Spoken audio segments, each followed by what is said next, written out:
Woi, ngaji woi. Ngaji. Ini mah utak, utak lu di kamar. Jangan utak di depan TV lu. Mau gua ajiin. Salawat serta salam semoga tercurahkan kepada junjungan kita, panutan kita, baginda Rasul Muhammad sallallahu alaihi wasallam.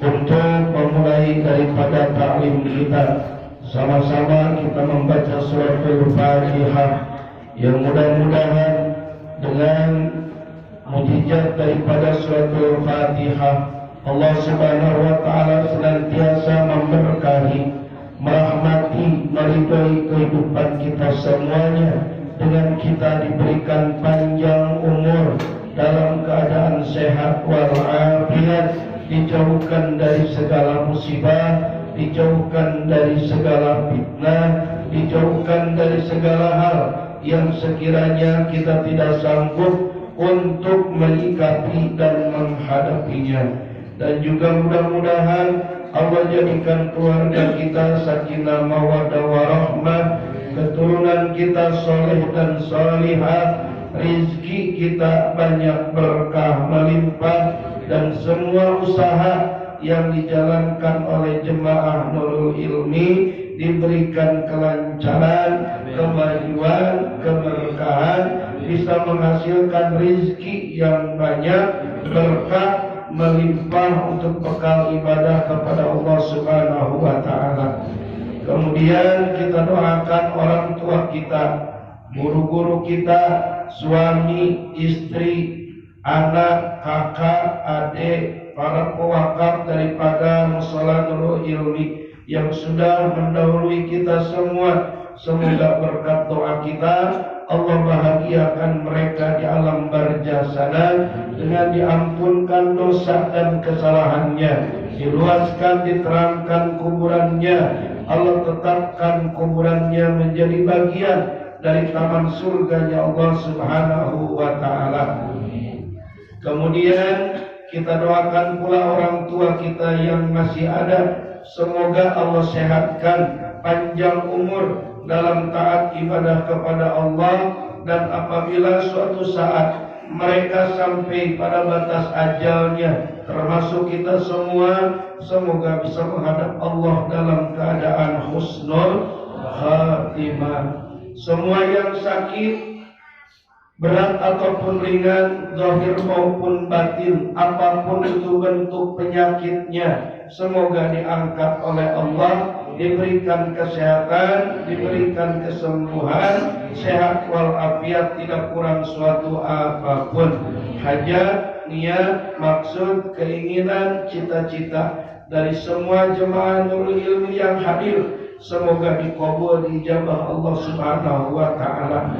Ala hadhihi niyah wa likulli niyatin salihah wa ila hadratin Nabi Muhammadin sallallahu alaihi wasallam wa ala alihi wa sahbihi wa azwajihi wa dzurriyyatihi wa ahli baitihil kiram, susun mu'allif adal kitab Riyadhus Shalihin, nafa'allahu bi ulumi wa karami bi barakati ummil Qur'an. Al-Fatihah. A'udzu billahi minasy syaithanir rajim.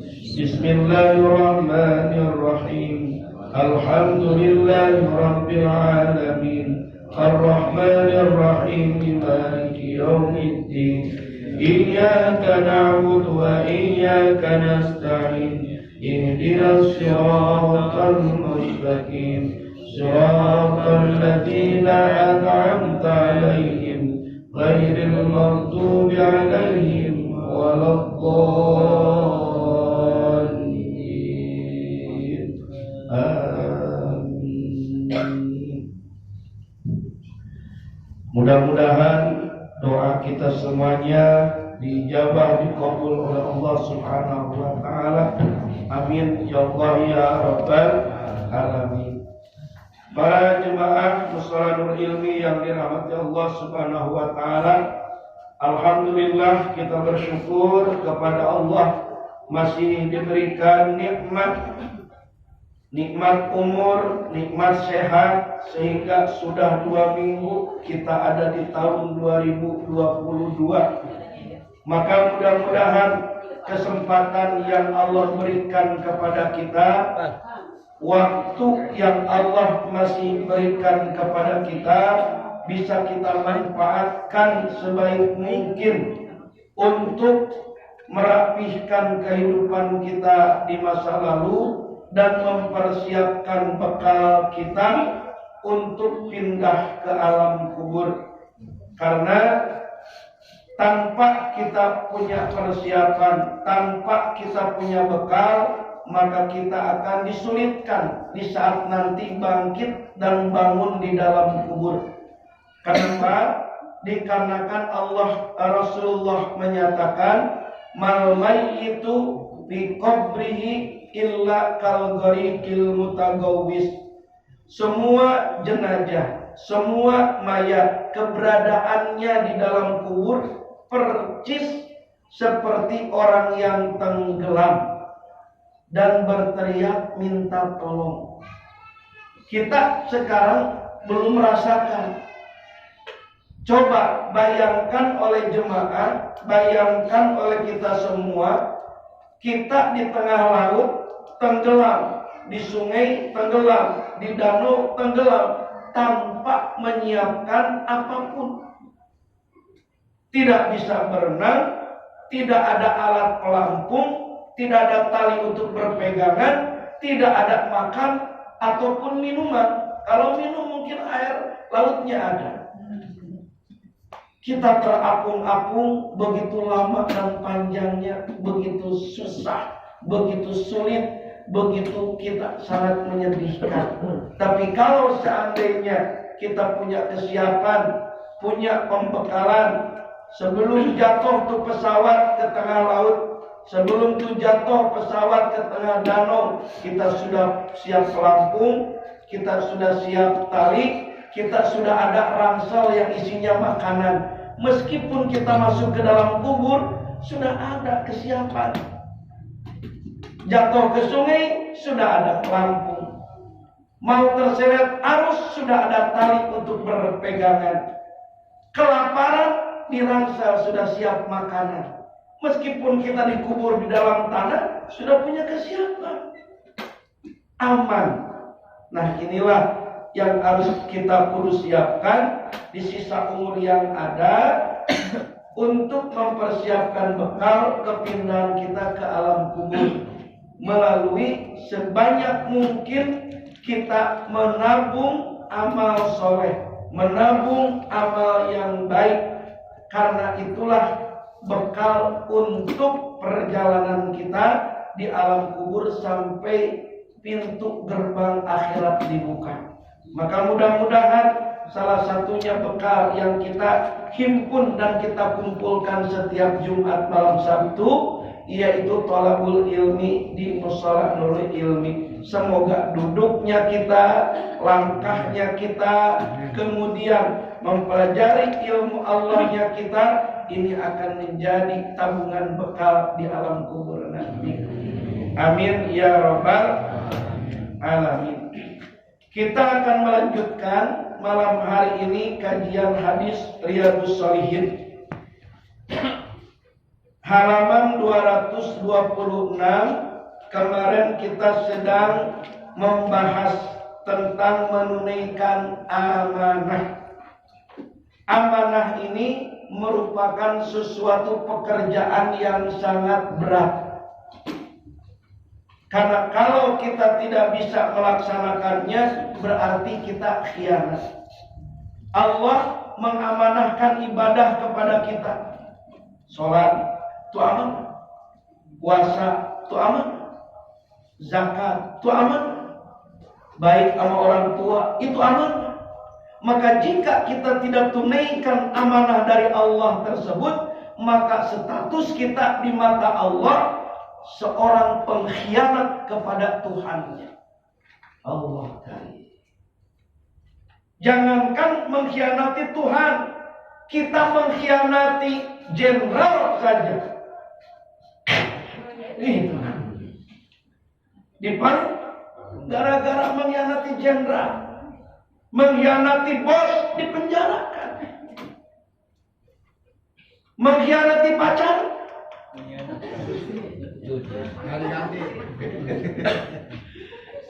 diputusin. Itu gara-gara tidak amanah. Maka amanah ini Masya Allah perbuatan yang sangat berat. Tapi jika kita bisa amanah, pintu gerbang surga sudah disiapkan untuk orang-orang yang amanah. Mudah-mudahan Bapak punya amanah dari mertua. Ya, pasti. Bapak punya amanah dari mertua, nitipin anak perempuannya. Kudu amanah, gak boleh. Kalau orang tuanya tidak pernah nyentil sedikit pun, haram, berarti bapak nyentil daripada anak mertua. Kalau bapak istri kita tidak pernah nampar, barang satu kali pun dalam perjalanan hidupnya di saat merawat anak perempuannya dititipkan ke kita, haram kita itu untuk menampar. Kita tampar, maka dosa besar, dan nanti mertua kita bakal nuntut Pak. Kan nggak tahu Ustaz, orang mertua saya jauh, umpamanya di Bogor, saya di Kota Bambu. Sekarang tidak tahu mertua bawa anaknya dianiaya oleh kita, tapi sudah direkam, sudah ada CCTV Allah Raqib dan Atid, nanti bakal diperlihatkan. Maka orang tua istri kita tidak akan ridho. Dulu menyerahkan kepada kita karena percaya bahwa kita amanah. Ini disia-siakan. Tiap malam itu istrinya diinjak-injak karena pegal. Ya lain cerita kalau pegal. Itu mah jadi ibadah namanya. Nah, itu amanah. Ibu diamanahin anak-anak oleh Allah 9 bulan dikandung 1, 2, 3. Maka kalau tidak amanah berarti ibu khianat atas amanah yang dititipkan kepada kita. Maka kita ini ada di persimpangan. Persimpangan antara amanah dan antara khianat. Amanah surga, khianat neraka. Kembali kepada kita yang akan bisa menjalankan itu amanah sesuai dengan haknya, sesuai dengan ketentuannya adalah iman yang ada dalam tubuh kita. Iman bisa mengontrol daripada amanah tersebut karena tahu ilmu. Karena orang punya iman tapi tidak tahu ilmu, dia gak bakal bisa aman. Karena ilmu merupakan bensin daripada mesin tersebut. Iman mesin penggerak, tapi tanpa yang namanya bensin gak bakal laju, gak bakal bisa jalan. Mogok nih, udah mogok gak bakal jalan. Itu namanya iman.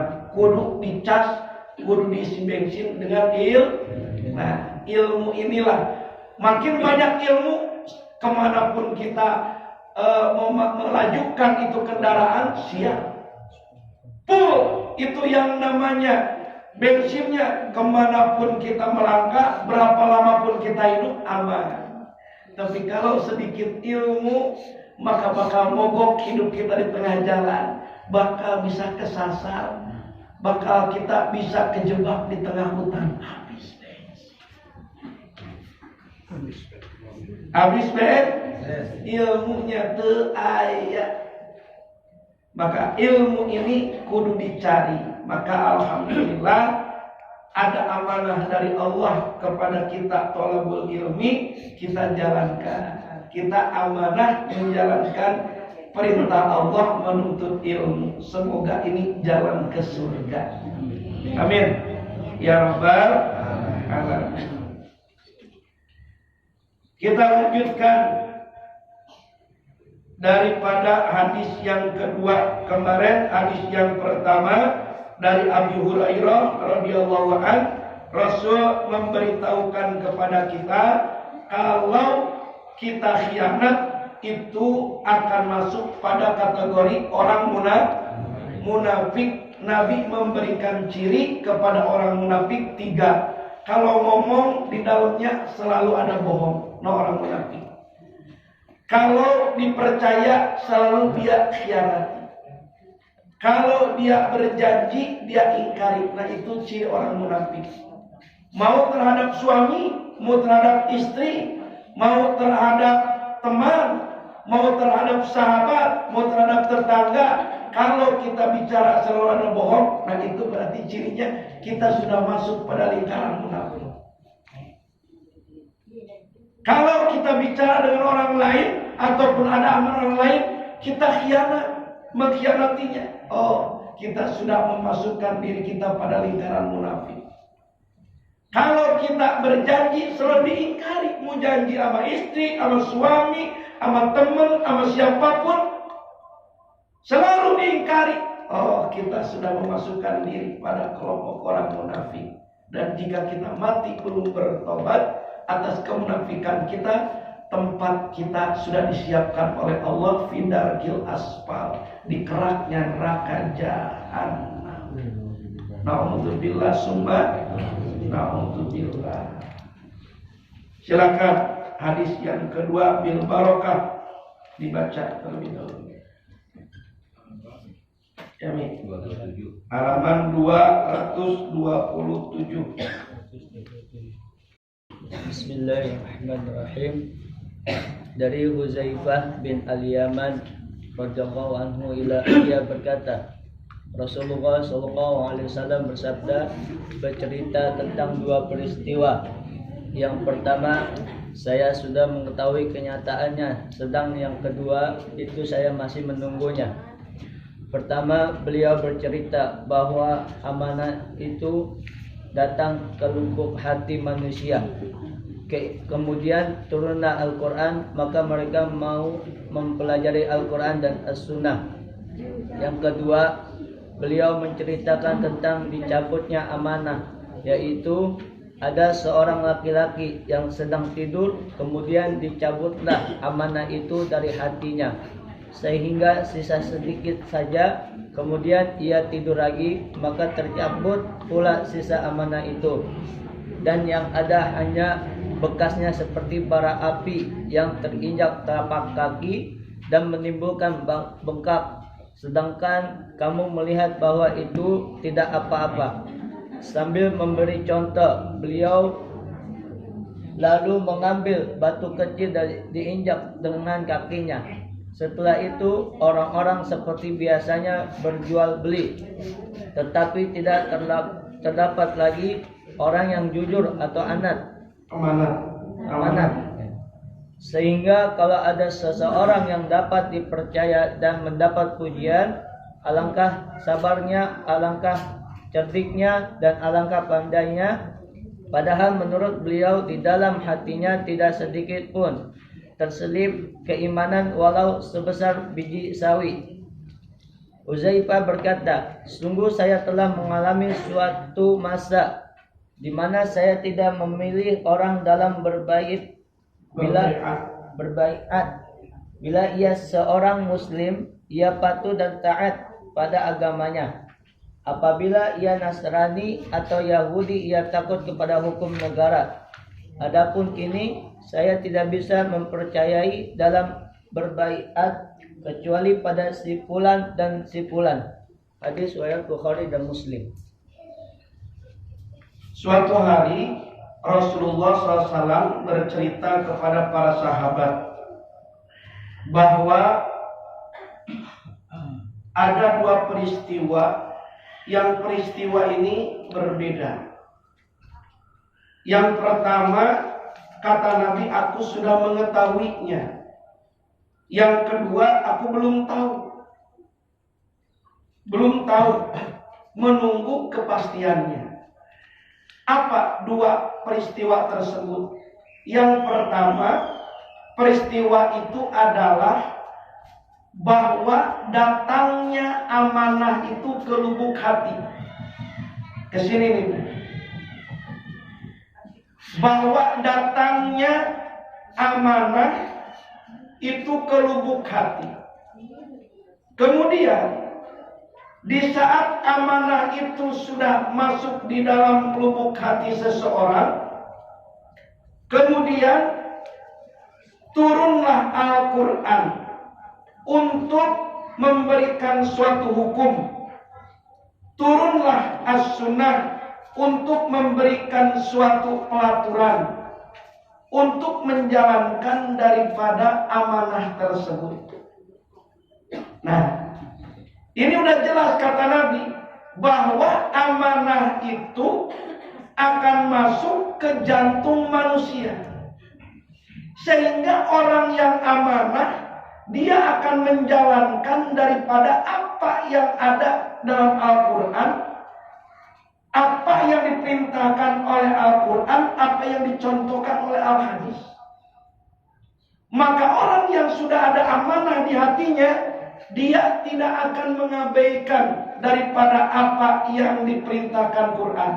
Dia tidak akan mengabaikan daripada apa yang dicontohkan oleh Al-Hadis. Maka dia akan laksanakan, dia akan kerjakan karena ada di hati di sini. Tuh. Kenapa amanah itu masuknya ke hati? Karena mulut seseorang baik ataupun busuk tergantung hati. Mata seseorang baik atau busuk tergantung hatinya. Tangan seseorang bergerak baik ataupun buruk tergantung hatinya. Kaki seseorang melangkah kepada yang baik ataupun kepada yang buruk tergantung hatinya. Maka kalau seandainya hati seseorang itu busuk, maka akan keluar di saat bicara itu kata-kata yang busuk pula.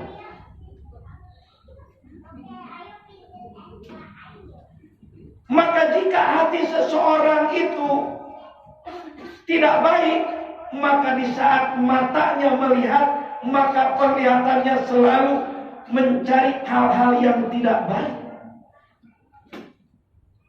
Nah, maka amanah itu masuknya ke dalam hati karena hati ini yang akan memancarkan kepada semua anggota badan untuk bisa amanah atas semua perintah Allah, amanah untuk meninggalkan larangan Allah, amanah untuk mengikuti sunnah-sunnah Rasulullah, amanah untuk menjauhi daripada apa yang dilarang oleh Rasulullah. Ini di hati udah jelas. Maka kalau sekiranya kita mulut mengeluarkan kata-kata yang tidak baik, mata selalu menuju kepada tujuan yang tidak baik, telinga selalu mendengar suka kepada yang tidak baik, tangan selalu meraba kepada yang tidak baik, kaki melangkah menuju pada tempat yang tidak baik, itu tandanya tidak ada amanah di hati. Silakan kontrol masing-masing. Contoh, datang nih waktu adzan, Allahu Akbar, Allahu Akbar. Orang yang punya amanah di hati, langsung dia menggerakkan kaki menuju rumah Allah. Tapi orang yang pengkhianat, dia duduk saja di pos ronda. Dia duduk saja di warungnya. Dia duduk saja di tokonya. Dia duduk saja di pinggir jalannya. Dia duduk saja di tempat tongkrongannya. Itu pengkhianat. Berarti amanahnya belum ada di hati, alias tidak masuk ke dalam hatinya. Berarti orang tersebut sudah masuk kategori pengkhianat, yang masuknya kategori munafik. Oh. Mulut selalu berbohong, berarti belum ada amanah di hatinya. Makanya nih, Udah jelas kata Nabi, amanah itu masuknya ke dalam hati. Maka oleh karena itu, si amanah ini kudu dijaga, kudu dipelihara, dan kita buka pintu supaya masuk ke dalam hati. Dengan apa? Bersihkan hati kita.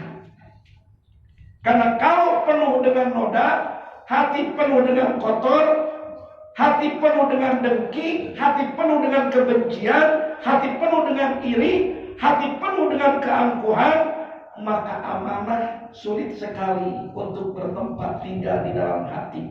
Sehingga responnya, efeknya, mata, mulut, tangan, kaki selalu menuju kepada hal yang tidak baik, alias menjadi pengkhianat atas amanah Allah.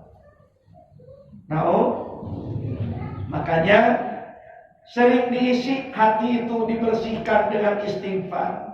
Astagfirullahaladzim. Sering berzikir la ilaha illallah. Bersihkan dengan tasbih subhanallah walhamdulillah wa la ilaha illallah wallahu akbar. Hati sering diisi zikir, hati sering diisi istighfar, hati sering diisi tasbih, maka itu akan terbuka dan akan ada celah pintu untuk masuknya amanah. Baru tuh anggota kita akan baik. Itu yang jelas peristiwa pertama, masuknya amanah ke hati. Yang kedua yang belum jelas adalah dicabutnya amanah. Belum jelas. Nabi bercerita seorang laki-laki tidur. Di saat tidur orang itu amanah. Di saat bangun tidur sudah tidak ada amanah dalam hidupnya. Dia dengar adzan, seyogianya amanah kepada perintah Allah dia abaikan. Padahal sebelumnya dia itu tepat waktu. Sebelum tidur dia begitu santun kepada ibunya, begitu santun kepada ayahnya. Pas bangun tidur membentak ibunya, menunjuk ayahnya, dia banting barang di depan ibunya. Pusing gua jadi anak orang susah lah. Waduh, padahal sebelumnya boro-boro. Nah, ini belum diketahui sama Nabi, menunggu dicabutnya amanah. Maka dengan semudah itu Allah bisa menggulirkan amanah seseorang, awalnya baik menjadi tidak baik. Lap tidur dicabut amanahnya, pas bangun hidupnya jadi buruk. Masih ada tersisa, dicabut lagi, tidur lagi, dicabut, hilang, tinggal bekasnya doang. Ibarat bara api yang tersisa, kemudian kayu bakarnya sudah habis, tinggal bara apinya. Tidak kelihatan kayu bakarnya, tinggal bara apinya. Kalau diinjak itu akan membengkakkan kaki kita. Tapi orang tidak menyadari itu adalah hal yang bahaya. Tuh. Jadi maksudnya jemaah, dicabutnya amanah ini belum bisa diketahui. Bisa jadi seseorang yang tidur dalam keadaan baik, pas bangunnya itu jadi tidak baik. Pas tidur orang itu masih setia kepada Tuhannya, pas bangun tidur sudah mulai melakukan suatu kesyirikan. Berarti hal yang tidak pasti dan belum diketahui ini harus kita jaga, harus kita pelihara, harus kita lindungi supaya amanah yang sudah ada di jantung kita jangan sampai keluar. Dengan apa? Selalu kita memperlindungkan hati kita kepada Allah dengan doa. Ya muqallibal qulub sabbit ala dinika wa ala ta'atika. Karena di sini tempatnya amanah. Bolak-balik hati udah dituliskan di sini. Ya muqallibal qulub sabit qalbi ala wa ala ta'atika. Ya muqallibal qulub, wahai zat yang membolak-balikan hati, sabit tetapkanlah qalbi hatiku ala dinika atas menjalankan agamamu, syariatmu, wa ala ta'atika dan diberikan keteguhan, kekuatan ala ta'atika untuk taat patuh akan perintah-perintahmu. Ini harus dijaga, harus dilindungi. Maka kata Nabi, doa ini doa dari Nabi yang muqallibal qulub itu harus dipastikan, sering digulirkan, sering diucapkan sesering mungkin. Kenapa? Karena berubahnya hati lebih cepat dibandingkan dengan membalikan tangan.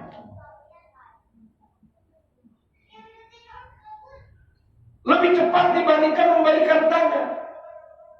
Itu hati seseorang. Tadi pas masuk, demen tuh sama teman pengajian sebelah. Tapi pas lihat gelangnya banyak, jadi apa? Coba paten. Awalnya mah demen, aduh, alhamdulillah tetangga bisa ikut ngaji, seneng. Pas duduk di sebelahnya, ditarik tuh bajunya sedikit, kelihatan gelangnya berjejer. Berubah jadi iri, berubah jadi gak suka. Itu hati itu, Masya Allah. Kata Nabi, lebih cepat berubahnya itu hati dibandingkan dengan membalikan tangan. Maka kudu diperlindungkan hati kita dengan doa tadi. Betul? Iya. Masya Allah. Biasanya suka ibu-ibu model begitu. Ibu-ibu, sama bapak-bapak juga. Karena makin panas, sampai ke tenggorokan, keluar saja. Habis keluar pindah tempat. Kenapa? Karena itu hati. Itu hati. Betul apa tidak kira-kira? Nah makanya ini tidak tahu, kata Nabi, dicabutnya amanah ini seperti apa dan bagaimana. Tapi yang jelas kudu dijaga. Di saat kita sudah mulai amanah atas perintah Allah, amanah atas larangan Allah, amanah atas titipan manusia, amanah atas titipan daripada tanggung jawab daripada yang namanya kepemimpinan. Nah, harus dijaga karena di sini kuncinya di hati. Kalau dicabut maka bisa jadi hanya tidur bangun sudah berubah. Makanya perlu diperlindungkan hati kita dengan doa kepada Allah supaya dikuatkan istiqomah dalam menjalankan agama dan ketaatan kepada Allah. Dengan doa, ya sabit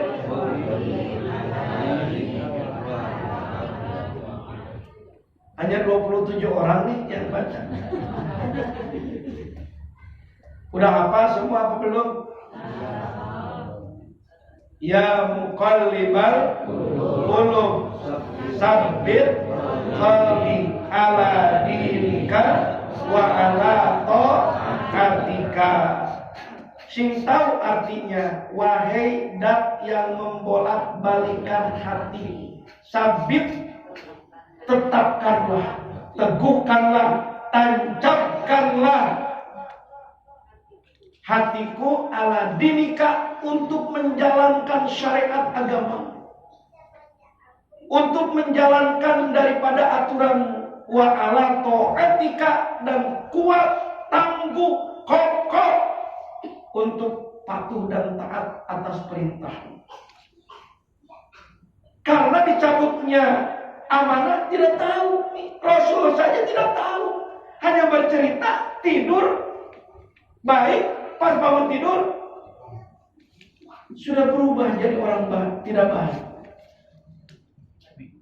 Makanya kudu dijaga nih kalau di hati kita. Dengan apa? Doa. Nggak bisa dijaga dengan yang lain kecuali dengan doa. Karena yang bisa menjaga, menetapkan hati kita hanya Allah. Jelas apa tidak? Nah, jadi selipkanlah doa itu di setiap kali kita berdoa habis sholat wajib, habis sholat sunnah, tahajud, doa, pokoknya angkat tangan.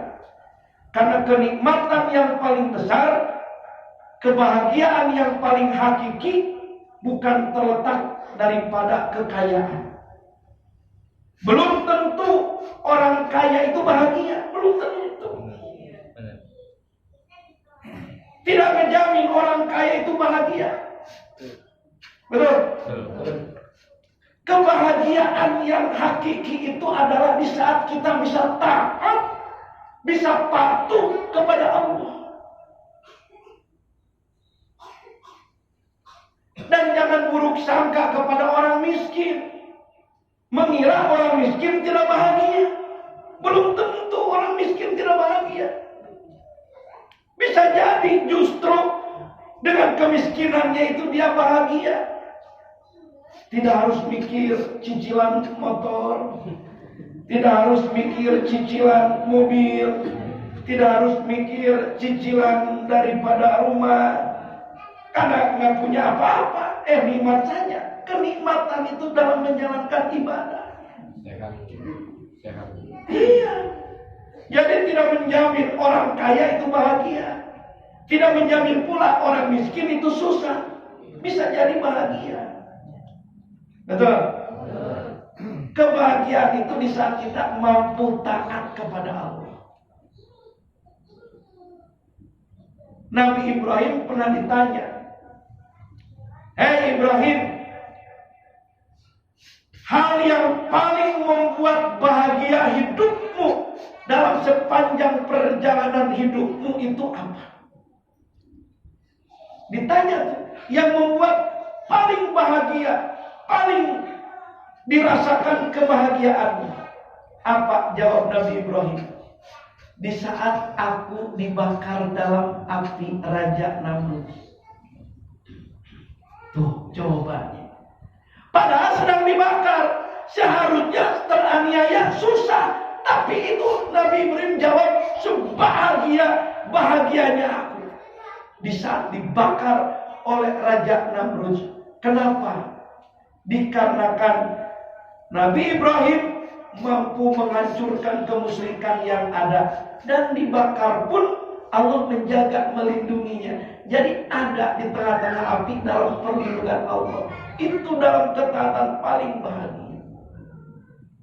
Bilal bin Rabah ditanya, di saat sudah menjadi gubernur di mana di Eropa, di Afrika, ditanya, "Ya Bilal, hal yang paling membahagiakan kau itu kapan dan di mana?"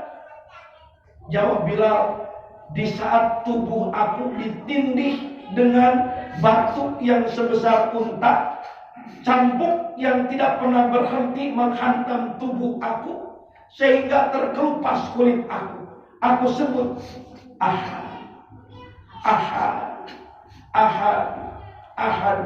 Di saat dihantam, dicambuk, ditindih di tengah-tengah padang pasir, di siang hari bolong, batu besar sebesar unta ditindihkan ke batunya, dicambuk sampai meleleh, terkelupas kulitnya." Ternyata itu kebahagiaan Bilal.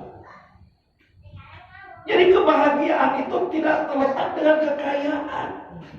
Kebahagiaan yang hakiki adalah di saat ketaatan itu dijalankan. Itu namanya kebahagiaan. Makanya kita harus punya ataupun mengubah prinsip mengejar bahagia itu bukan untuk menjadi orang kaya. Mengejar bahagia itu bukan untuk menjadi seorang pejabat. Mengejar bahagia itu bukan untuk menjadi orang berpangkat. Tapi kalau ingin bahagia, kejar bisa amanah menjalankan perintah Allah. Nikmat bahagia. Orang pejabat belum tentu dia bahagia. Orang punya kedudukan belum tentu bahagia. Apalagi kalau penuh kebohongan. Bahagia itu di saat kita amanah menjalankan perintah Allah. Sujud sampai netes air mata. Itu tuh kebahagiaan. Ya, Mek? Iya. Makanya kita kudu pelihara amanah yang sudah masuk ke dalam hati dengan doa. Udah pasti peristiwa masuknya amanah ke hati. Kemudian ditopang dengan ilmu, bisa menjalankan selamanya. Peristiwa yang kedua, dicabutnya amanah, belum tahu namanya juga. Sampai bercerita bisa jadi seorang laki tidur, bangun udah jelek. Nah, berarti amanah itu harus betul-betul dipelihara, dijaga dalam hati kita sampai jangan sampai dicabut, jangan sampai hilang. Maka lindungi melalui doa. Ya muqallibal qulub, sabbit ala dinika. Semoga kita nih pelan-pelan bisa mengkokohkan amanah dalam hati kita. Amin. Karena kalau sudah kokoh dalam hati kita, maka akan gerak. Tangan akan melakukan yang baik. Mata akan melihat kalau di saat dilihatkan kepada yang baik. Mulut di saat bicara juga yang baik. Itu amanah namanya. Baru akan dirasakan kebahagiaan. Karena orang yang berbohong gak bakal bisa bahagia sampai kapanpun. Dihantui dengan sesuatu kesalahan. Bapak pernah bohongin istri, maka apa yang pernah dilakukan itu akan menjadi perasaan beban. Penyakit. Jadi penyakit. Istri yang pernah dibohongin sudah retak. Seperti kaca pecah. Walaupun masih bisa disambungkan, tapi bekasnya masih tersisa. Betul? Nah, maka oleh karena itu kita pelihara amanah kita. Insya Allah. Jelas apa tidak? Ini hadis yang kedua. Berikutnya hadis yang ketiga. Bismillahirrahmanirrahim. Dari Hudzaifah dan Abu Hurairah radhiyallahu anhu, ia berkata, Rasulullah sallallahu alaihi wasallam bersabda, Allah yang maha memberi berkah lagi maha tinggi kelak akan mengumpulkan manusia, kemudian orang-orang mukmin berdiri di dekat surga. Mereka lalu mendatangi Nabi Adam alaihissalam dan berkata, wahai Bapak kami, bukakan pintu surga ini untuk kami. Beliau menjawab, bukankah yang mengeluarkan kalian dari surga adalah dosa bapakmu? Datanglah kepada Ibrahim Khalilullah. Mereka pun mendatanginya, tetapi beliau menjawab, itu bukan hakku. Aku hanyalah Khalilullah, kekasih Allah, dan berada di belakang sekali. Datanglah kepada Musa, karena Allah berfirman langsung kepadanya. Mereka pun mendatanginya, tetapi beliau menjawab, itu bukan hakku. Datanglah kepada Nabi Isa, kalimah dan ruhullah. Maka Isa pun menjawab, itu bukan bagianku. Kemudian mereka mendatangi Nabi Muhammad SAW dan diminta untuk membuka pintu surga. Beliau berdiri dan diizinkan untuk membukanya. Kemudian dilepaskanlah amanah dan kasih sayang, dan keduanya itu berada di kanan dan kiri beliau sebagai titian menuju ke surga. Beliau bersabda, orang pertama yang melewatinya berjalan secepat kilat. Huzaimah Uzaifah bertanya, apakah ada yang berjalan secepat kilat? Beliau menjawab, bukankah kalian dapat membayangkan bagaimana berjalan hanya sekejap mata? Kemudian ada seseorang yang melewatinya bagaikan terbangnya burung, dan ada pula yang melintasinya bagaikan orang yang berlari kencang sekali. Semua itu menurut beliau tergantung amal perbuatan mereka. Sedangkan Nabi Muhammad SAW berdiri di atas sirat titian seraya berdoa, wahai Tuhanku, selamatkanlah, sehingga sampai pada giliran orang-orang yang amal baiknya sedikit, bahkan sampai datang seseorang yang tidak bisa berjalan melainkan dengan merangkak.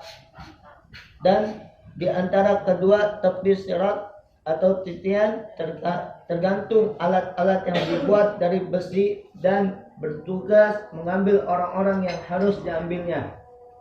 Di antaranya ada orang yang terluka tetapi selamat, dan ada pula orang-orang yang dicakar-cakarnya lalu dilemparkan ke dalam api neraka. Menurut Abu Hurairah, sesungguhnya dasar neraka jahanam itu sejauh perjalanan 70 tahun. Hadis riwayat Muslim. Subhanallah. Nanti Bapak Ibu di saat di padang mahsyar, manusia itu kebingungan karena sekeliling daripada yang namanya padang mahsyar itu api neraka jahanam. Bingung. Akhirnya harus kemana ini jalan? Di atas matahari 7. Sekelilingnya itu jahanam. Ini harus kemana jalan? Maka datang kepada Nabi Adam, Bapak kami, tolong bukakan jalan ke surga. Kami ingin keluar dari tempat yang sangat mengerikan ini. Apa jawab Nabi Adam? Saya nggak bisa membuka pintu gerbang surga. Kenapa? Ada satu yang tidak amanah daripada Nabi Adam, melanggar larangan Allah, makan buah khuldi. Aku nggak bisa. Tuh gara-gara ada amanah. Amanah diabaikan. Jangan kau makan buah khuldi, apalagi memakan. Jangan kau dekati, apalagi memakannya. Dilanggar, berarti tidak amanah. Gara-gara itu, walaupun sudah tobat dan sudah diterima tobatnya, tidak bisa membuka jalan menuju surga. Coba kau datangi Ibrahim, dia kekasih Allah, dia paling taat kepada Allah, paling banyak berbuat baik untuk manusia. Datang pada Nabi Ibrahim, ya Khalilullah, kekasih Allah, tolong bukakan kami pintu menuju surga. Jangan sampai kami berputar-putar dikelilingi jahanam ini. Apa jawab Ibrahim? Saya nggak bisa dan saya nggak punya hak. Kenapa? Ada satu amanah yang diabaikan pula oleh Nabi Ibrahim. Di saat ditanya oleh Raja Namrus, siapa yang menghancurkan Tuhan-Tuhan saya, kata Raja Namrus. Maka Nabi bilang, no. Nunjuk patung yang paling gede. Karena itu kampak bekas ngancurin patung-patung tuan-tuan Raja Namrud itu dikalungkan oleh Nabi Ibrahim di leher patung yang paling besar. No dia, no. Yang ngancur, no kampaknya. Dia kalungin. Hanya bahasanya itu saja. Bohong apa enggak Nabi Ibrahim? Dalam bahasa pertamanya kategorinya bohong. Tapi lihat tafsir Quran, Nabi Ibrahim nunjuknya begini. Nunjuknya begini nih. Berdirinya. No, gitu kan? No dia no. Jadi mau ke sana ke patung, satu ke dirinya. Supaya apa? Tidak bohong. Tapi ternyata itu tidak amanah pula. Allah melarang untuk berbohong. Ini tidak bisa menyebabkan membuka pintu gerbang surga. Coba kamu datang ke Musa, dia makhluk atau manusia yang langsung diajak bicara oleh Tuhan, sehingga jadi kalamullah. Datang kepada Nabi Musa, Musa, tolong bukakan pintu menuju ke surga. Kami jangan dibuat bingung, dikepung dengan jahanam ini, api jahanam. Kata Musa, aku tidak bisa membukakan, itu bukan hakku. Kenapa? Karena ada satu amanah yang diabaikan pula. Pernah menampar orang Kipti, sekali tampar mati. Pak! Dudukan, ditampar, mati. Membunuh. Padahal itu orang Kipti udah diingetin berulang-ulang kali. Jangan ganggu keturunan Bani Israel. Jangan ganggu keturunan Bani Israel. Tetap menghina, mencaci, memaki. Kesal Nabi Musa tuh. Ditampar, pak! Mati lah. Mati. Sebab itu nggak bisa membukakan. Coba ke Isa, dia Ruhullah, Ruhul Kudus disebutnya, datang ke Isa. Ini bukan hak aku. Kenapa? Walaupun Isa tidak bersalah, tapi Isa dijadikan Tuhan oleh manusia. Sampai ini tidak bisa membuka. Coba kau datang kepada Nabi akhir zaman. Maka Nabi berdiri, bersujud, minta petunjuk kepada Allah. Akhirnya Nabi diizinkan untuk membuka pintu gerbang surga yang diawali dengan jembatan Shiratal Mustaqim yang dibentangkan dari pinggir Bana Masyar, ujungnya pintu gerbang surga. Dibuka tuh baru ada pintu keluar. Awalnya mah neraka semua ini. Nggak ada jalan tuh. Maka Nabi meminta, pas dibuka, dibuka, ada jembatan yang membentang, melintas di atas daripada jahanam itu, ujungnya gerbang surga. Awalnya pinggiran padang mahsyar. Maka di situ Nabi melepaskan dua amal, amanah dan kasih sayang. Maka amanah dan kasih sayang itu membentang. Ini jembatan. Ini model jembatan nih, bayangin. Nabi lepas dua amal, samping kanan, samping kirinya ada membentang, seperti tambang. Kita nginjek titian, kita pegangan gitu. Kebayang nggak? Kalau udah kebayang terbang nih. Nah, jadi ada dua amal yang melepaskan amanah Nabi. Apa? Amanah dan kasih sayang. Nah, maka membentang itu jembatan Shiratal Mustaqim yang kecilnya rambut kita dibelah 7, tajamnya lebih tajam dibandingkan pedang 1000 disatukan. Maka orang melintas menyeberang jembatan itu untuk sampai ke surga. Lamanya berapa? Kalau jalan biasa 3000 tahun. Waktu akhirat 1 jam di akhirat sama dengan 1 tahun di dunia. Bayangkan. Tapi kanan kiri jangan takut. Ada pegangan tali kalau kita balapan Agustus. Balapan Agustus di atas empang di Tasik, katanya kita di Tasik. Kan di empang tuh tambang, bawahnya diikat ujung ini ujung ini. Ada pegangan tuh kanan kiri. Nah, kanan kiri itu adalah satu amanah, satu kasih sayang. Maka orang yang hidupnya di dunia amanahnya terpelihara, kemudian kasih sayangnya tercurah kepada anak, kepada istri, kepada suami, kepada tetangga, dia tidak busuk hatinya, maka di saat menyeberang jembatan Shiratal Mustaqim bisa pegangan dua tali tersebut. Allah karim. Tapi kalau tidak ada amanah, kalau tidak ada kasih sayang di hati, maka dipastikan hanya kaki kita yang bertumpu di jembatan Shiratal Mustaqim tanpa ada pegangan. Mau bagaimana? Coba bayangkan.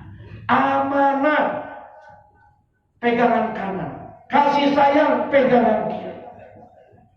Makanya amanah ini benar-benar akan membawa selamat kita dari dunia sampai nanti ke akhirat. Harus dijaga, harus dipelihara. Maka ada orang-orang yang melewati itu, kata Nabi, seperti kilat yang menyambar. Nyampe. Ada yang seperti burung melayang, terbang, nyampe. Ada yang seperti kuda yang berlari kencang, sampai. Di mana Nabi ada di tepi titian Shiratal Mustaqim, di pinggir padang mahsyar. Apa yang dilakukan Nabi? Beliau berdoa, Allahumma salim, salim ummati. Ya Allah, selamatkan dia. Selamatkan dia, dia umatku. Kalau Bapak kepilih jadi umatnya. Pak Asep ini lewat. Karena sering sholawat, mengikuti sunnah Rasul, tidak pernah mengkhianati daripada Rasul, banyak dosa. Tapi ini aku umat sama Rasul. Mau nempel, mau terbang gak bisa. Seperti orang lain sudah lari depan, nempel jalan. Begitu. Maka Nabi berkata, Allahumma salim, salim, salim ummati. Ya Tuhan, selamatkan dia. Selamatkan dia, dia umatku. Selamat. Tuh, banyakin sholawat. Sampai ada orang yang kebaikannya sedikit, dia menyeberang sampai merangkak, mengesot gitu kan pakai bokongnya karena takut jatuh. Sementara itu tajam sehingga daging yang nempel di bokong itu terkelupas. Dia paksa karena ingin keluar dari kubangan jahanam. Nah, di saat orang itu sedikit kebaikannya, ada besi di kanan kiri. Kalau tadi membentang tambang dari apa tadi tambang itu amanah dan kasih. Nah, orang yang sedikit kebaikannya itu bukan tambang, tapi besi. Ada yang nyangkut, dijemurin, ada yang dicakarin, ada yang selamat tapi berluka, ada yang tidak selamat, dijatuhkan ke dalam jahanam. Maka andaikan amal kita sedikit, hanya ditunggu satu doa Nabi di saat kita menyeberang. Ada orang lewat, kalau Nabi nggak aku umat, dibiarkan aja. Kalau kita diaku umat, Nabi angkat tangan, salim, salim ummati, selamatkan Tuhan, selamatkan dia, dia umatku.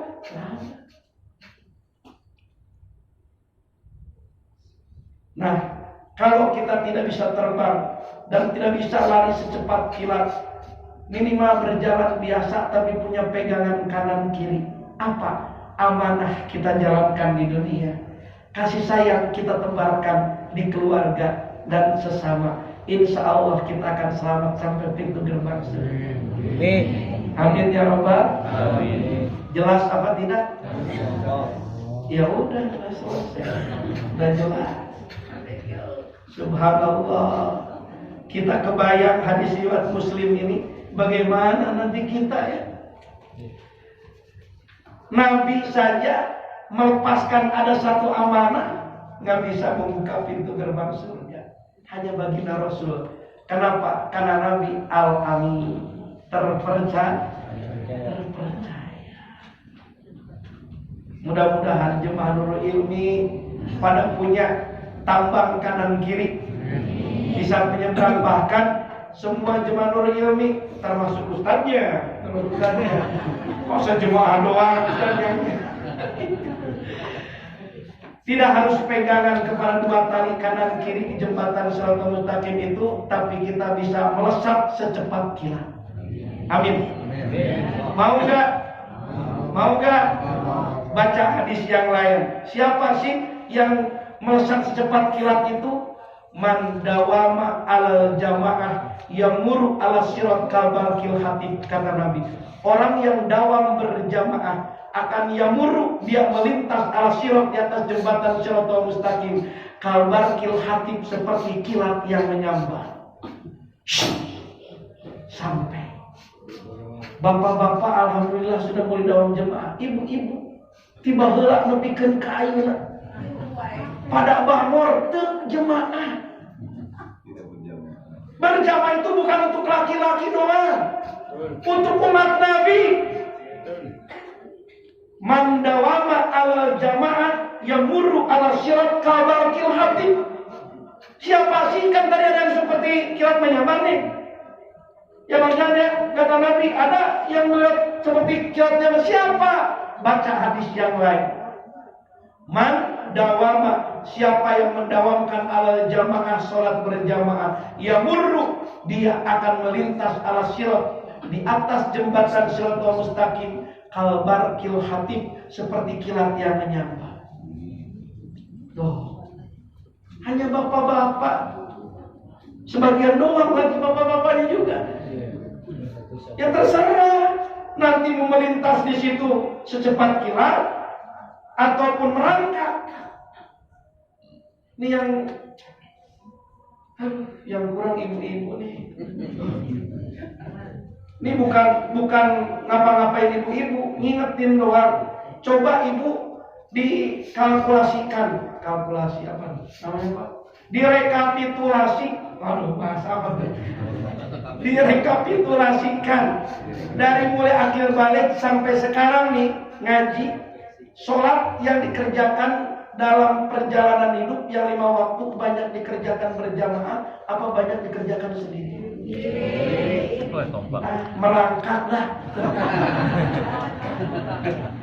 Iya. Bismillah, ada kesempatan, nggak ada di rumah, ada musola, lah basah. Tidak ada fitnah. Bismillah. Dulu biarkanlah. Yang lalu berlalu. Just get bagian kira-kira yang tahu lah, gitu kan? Yang lalu biarlah berlalu. Bismillah, di air hidup manfaatin. Insya Allah semuanya melintas jembatan Shiratal Mustaqim, kalbarkil hatib, seperti kilat yang menyambar. Amin. Ya Rabbal, dawam berjamaah. Insyaallah. Tinggal hadis yang keempat, lebih panjang lagi nih hadis. Masya Allah. Ada yang bertanya? Saya mau nanya tentang sholat. Ya. Sholat isyraq itu kan di waktu jamnya. Jadi saya bilang jahit gitu. Nah, saya dengar lagi nih, saya ngaji di tempat lain gitu ya. Katanya sholat isyraq itu haram. Jadi saya bingung ngirim jahitnya. Adanya sholat setelah isyraq 15 menit. Adanya awal duha. Jadi saya bingung nih. Saya punten ya, berulang-ulang kali ke Madinah. Dulu di saat rodoh perempuan boleh ditempati sama laki-laki, saya suka bawa jemaah itu habis subuh. Gak boleh sholat, haram, suruh duduk, gak boleh sholat pada subuh. Pas masuk waktu suruh, masuk waktu isyraq, kom, haji kom. Isyraq, syuruk sholat pagi. Itu di samping makam Rasul, syekhnya yang menyuruh. Gitu. Yang diharamkan mengerjakan sholat itu dari mulai sholat ba'da subuh sampai terbit matahari. Nah, terbit matahari bahasa Arabnya itu syuruk. Nah, kita sholat itu bukan sebelum terbit. Pas sudah keluar matahari, kemudian kita sholat. Untuk apa? Sujud terima kasih kepada Allah karena matahari dikeluarkan pagi hari itu. Tujuannya itu. Jadi bukan sebelum keluar matahari. Yang diharamkan itu pada subuh sampai terbit matahari. Nah, terbit matahari itu syuruk. Sekarang jam 5.45. Nah, keluarkan matahari. Tuing. Sudah keluar matahari, waktu tahrimnya lewat. Nah, maka silahkan di situ bersujud kepada Allah. Terima kasih. Kau masih keluarkan matahari di sebelah timur. Karena suatu saat kita tunggu pagi hari, matahari gak keluar dari timur. Orang-orang sampai naik pohon kelapa, sampai naik ke gedung pencakar langit. Mana nih matahari? Kok nggak keluar? Tahu-tahu nongolnya sebelah barat. Itu tandanya kiamat akan dimulai. Jadi selama keluar sujud terima kasih kepada Allah. Gitu lah. Kira-kira Sekarang itu di wilayah Palmerah saya lihat di jadwal sholat jam 5.45. Nah, sebelum jam 5.45 mah jangan sholat.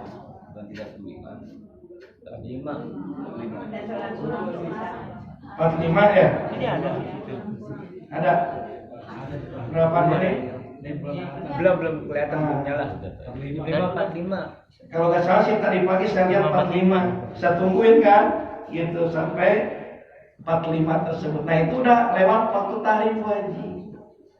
Itu pendapat saya yang saya terima dan saya dapatkan. Mungkin orang punya pandangannya gak jadi masalah, tapi kan yang diharamkan itu yang masyhurnya daripada subuh sampai terbit matahari. Kalau sudah terbit matahari, udah boleh. Nanti duha itu di saat matahari naik sepenggalah. Kan sholat Idul Fitri, Idul Adha kan nggak boleh langsung 5:30. Nanti nunggu naik waktu duha tuh naik matahari sepenggalah, baru duha kelihatan kita, gitu. Baru duha. Lain antara syuruk dengan duha. Hadisnya jelas kok. Ya, Mbak Dian? Iya. Saya Mau nanya tentang sholat berjamaah bagi kaum perempuan. Saya pernah baca hadis, tidak tahu itu hadis yang sahih apa tidak, bahwa perempuan itu lebih afdol sholatnya itu di rumah gitu. Itu gimana tuh Pak Ustaz? itu hadisnya sahih Bu Haji. Ya. Perempuan itu afdol sholatnya di rumah, tapi berjamaah. Jamaah di rumah gitu ya. Iya. Kalau di rumah gak ada teman berjamaah, nyari yang ada tempat berjamaah. Di musola ada, tidak diharamkan. Kalau perempuan tidak boleh berjamaah, kenapa atuh waktu haji, waktu umroh perempuan pada ke masjid untuk berjamaah? Kalau memang tidak boleh, udah di hotel masing-masing. Gak usah ke Masjidil Haram, gak usah berjamaah.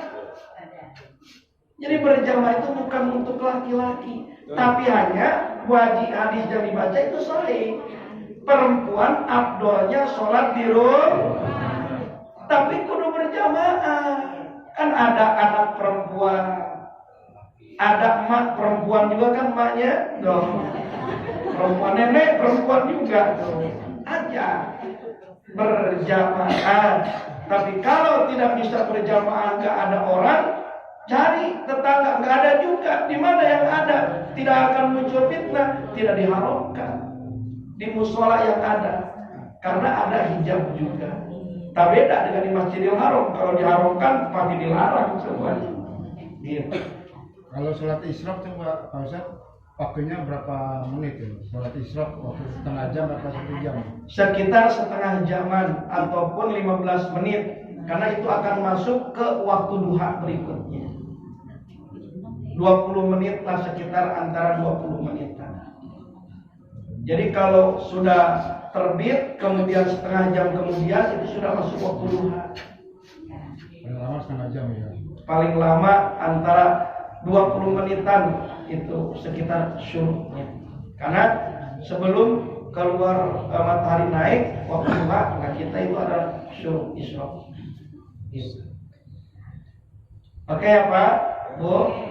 Mudah-mudahan kita semuanya bisa amanah dalam menjalankan hidupan ini, tebar kasih sayang supaya kita punya pegangan kanan kiri di saat menyeberang jembatan Shiratal, apalagi bisa melewati dengan sekilat cepat atau sekilat seperti kilat menyambar sampai di pintu gerbang surga semuanya dengan dawam berjamaah. Insyaallah ini saja untuk kajian malam hari ini. Semoga bermanfaat dan menjadi ilmu yang bisa membawa selamat untuk hidup kita dunia, kubur sampai yaumil akhir. Wallahu a'lam bishawab. Subhanakallahumma wa bihamdika asyhadu an la ilaha illa anta astaghfiruka wa atubu ilaik. Walhamdulillahi rabbil alamin. Assalamualaikum warahmatullahi wabarakatuh.